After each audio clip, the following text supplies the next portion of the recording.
اوپری ستائش کا نوحہ انشا شارق علی۔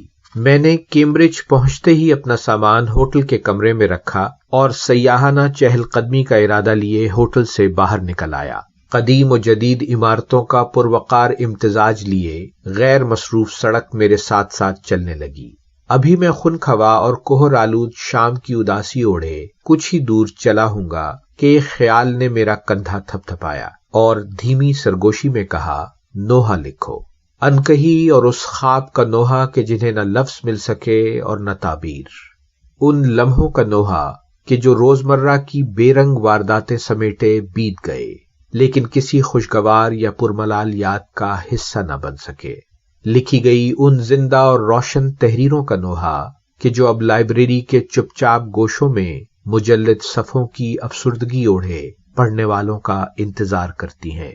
میں نے سنی کو انسنی کیا اور ذرا دیر رک کر اپنے بائیں ہاتھ کی ایک پروقار قدیم عمارت کو دیکھنے لگا۔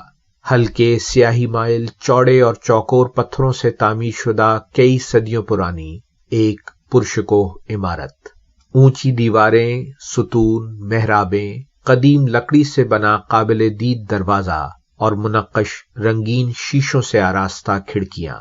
ستائش اور میں کچھ دیر ہاتھ تھامے وہاں کھڑے رہے اور پھر میں آگے چل دیا۔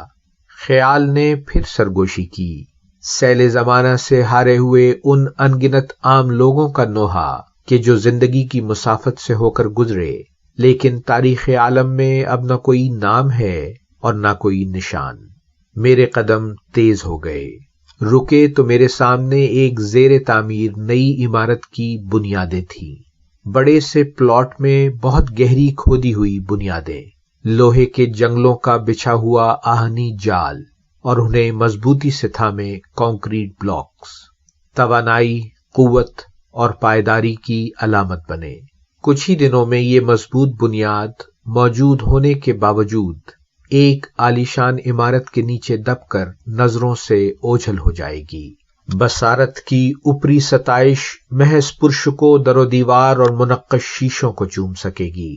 اس بار میں نے خیال کے شانے کو تھپ تھپایا اور کہا، میں نوحہ لکھوں گا، اس اوپری ستائش کا نوحہ کہ جس کی محدود بصارت نے اسے گہری بنیادوں تک نہ پہنچنے دیا۔